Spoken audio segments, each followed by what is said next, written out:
Culturally responsive teaching is essential. It's essential for all students, but particularly for our English learners.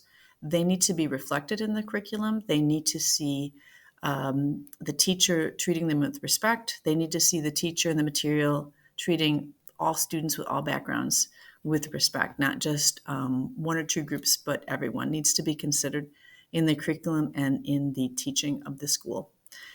So in my classroom, I ensure that there is a positive space for learning and culturally responsive teaching and equity by using materials that are relevant, by respecting my students' funds of knowledge, by connecting the material to their funds of knowledge, those experiences they bring from their home communities, encouraging them to translanguage, using their linguistic resources, identifying cognates, and respecting the value of those experiences and that knowledge they bring from their communities. I also work with colleagues in order to ensure that the whole school will embrace culturally responsive teaching and equity.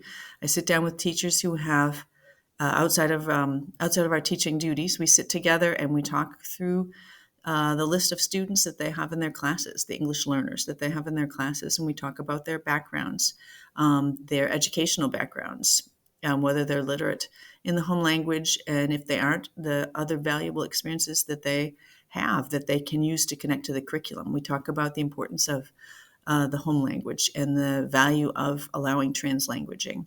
We talk about the can-do descriptors and how students have language proficiencies which allow them to do certain things in their language proficiency, but they can be growing if the teacher can scaffold appropriately. We also go through ways to differentiate assessments because students need to be able to show their knowledge in an equitable manner. And just all different ways that students can participate fully, our English learners can participate fully in all of their classes, not just their ESL and bilingual classes, but other content classes that they're in, because this is so important, this collaboration. And by and large, the teachers have embraced this, and I see them also collaborating now with each other and working especially with new faculty coming in to ensure that our English learners are getting an equitable education and that the work that they're doing is culturally responsive with them. I also feel like an important strength in my teaching is that I ensure rigor in the curriculum, in the ESL curriculum. And by rigor, I don't just mean that the curriculum is hard. Rigor, according to the way I am presenting it, is that each student is challenged at their own level. I do daily formative assessments, and I do assessments in all the domains so that I can see where students are in their proficiency, reading, writing, speaking, and listening.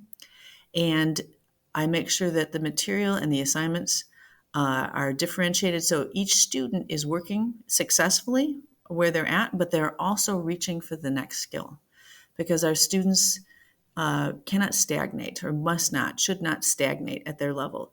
They need to always be growing.